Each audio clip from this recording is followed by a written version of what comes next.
Hello everyone, I am Ragini, student of Bhaskar Institute of Mass Communication and Journalism, Bundelkhand University.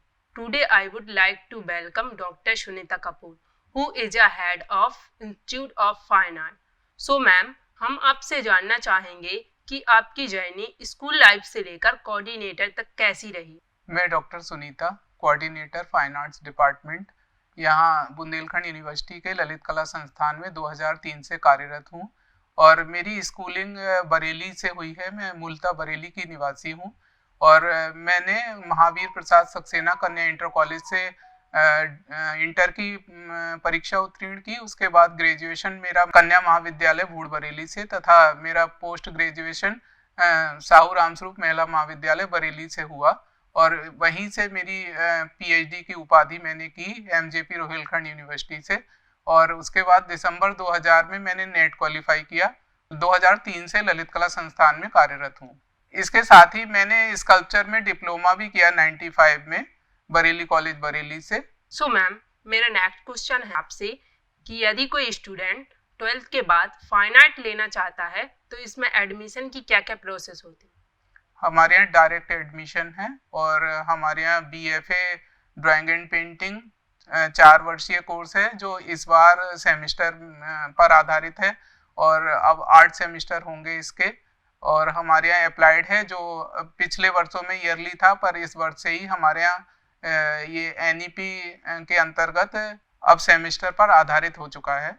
इसी वर्ष NEP के according BFA करने के लिए student के लिए इंटर 45% मार्क्स के साथ होना आवश्यक है और हमारे यहाँ एमए और एमएफए में मास्टर डिग्री के लिए उसी विषय में उसको बीएफए डिग्री होनी चाहिए और एमए एनी डिसिप्लिन हमारे यहाँ है। किसी भी विषय का विद्यार्थी आकर हमारे यहाँ एमए में एडमिशन ले सकता है।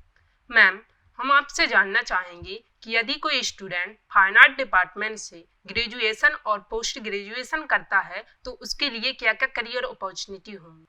इसके लिए स्टूडेंट जो हैं पीजीटी और टीजीटी में अपना कैरियर बना सकते हैं। वो आर्ट टीचर हो सकते हैं, चाहे वो हमारा केवी में हो, जहाँ भी वो अगर टीचर बनना चाहते हैं तो उनके लिए बहुत सारी संभावनाएं हैं इस कोर्स में। और वो फ्रीलांस आर्टिस्ट भी हो सकता है, अपना स्टूडियो खोल सकता है।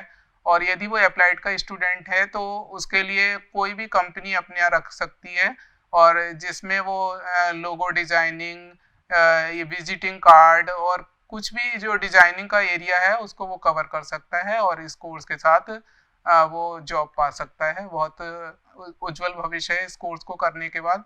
बच्चे हमारे यहाँ अब से 2003 से अब तक कम से कम 2 दर्जन से ज़्यादा स्टूडेंट टीचर हैं और फ्रीलांस तो बहुत सारे बच्चे हैं। दिल्ली में हमारे एक विनीता बड़ी आर्टिस्ट है और वो नेट क्वालिफाई भी है और जामिया मिलिया में पढ़ाती है और गढ़ी आर्ट स्टूडियो वहाँ पर एक जगह है जहाँ बच्चे जाके अपना और भी कला में आगे बढ़ सकते हैं और जो बाहर से कलाकार आते हैं उनके साथ भी वो काम करके अपने इस कार्य में सिद्धहस्ता और हासिल कर सकते हैं और बाहर विदेशों में तक बच्चे जाके अपने कैरियर की शुरुआत कर रहे हैं।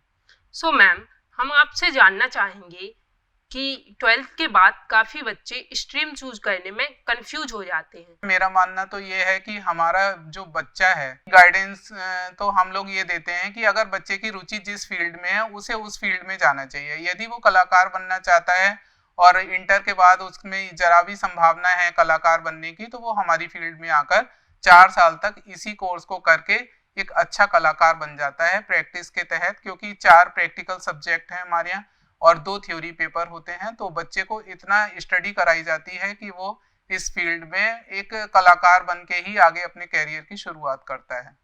So thank you so much ma'am, आपने हमें इतने कम समय में इतनी अच्छी स्ट्रीम और अपॉर्चुनिटी के बारे में बताया। Thank you so much. Thank you बेटा। Yeah.